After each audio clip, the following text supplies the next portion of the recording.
Is Rogers Communications a Canadian company, or is it a US giant masquerading as one? It's a question that pops up surprisingly often, especially for anyone living in Canada who's ever grumbled about their internet bill, or for Americans who might have encountered the name in business news.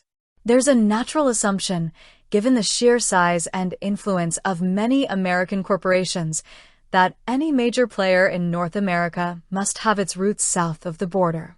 But when it comes to Rogers, that assumption couldn't be further from the truth. Let's rewind a bit. If you're Canadian, you know Rogers. They're a ubiquitous presence, providing everything from wireless services and cable television to internet and media content.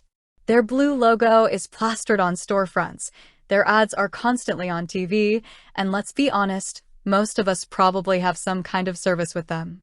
But for those outside of Canada, the name might not immediately register as distinctly Canadian.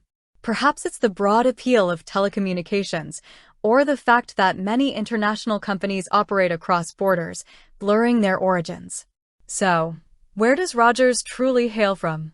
The answer is unequivocally Canada. Rogers Communications Incorporated was founded by Ted Rogers in 1960.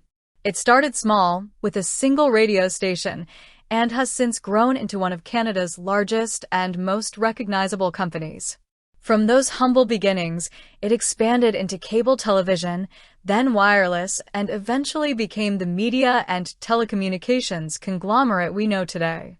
The company's headquarters are located in Toronto, Ontario, a city firmly planted on Canadian soil. This isn't just about a technicality of where a company is registered. Rogers' Canadian identity is deeply ingrained in its operations, its leadership, and its focus. While they certainly compete with international players and draw inspiration from global trends, their primary market and strategic direction are always centered on the Canadian consumer and the Canadian landscape. They invest heavily in Canadian infrastructure, employ thousands of Canadians, and are a significant contributor to the Canadian economy. Think about it. Many of the content providers they own, like Sportsnet or Citiv, are distinctly Canadian. Their news channels focus on Canadian events, their sports coverage centers on Canadian leagues and teams, and their entertainment programming often features Canadian talent. This localized focus is a direct reflection of their Canadian roots and their commitment to serving the Canadian market. It's a common misconception, understandable given the interconnected global economy, but it's important to clarify these things.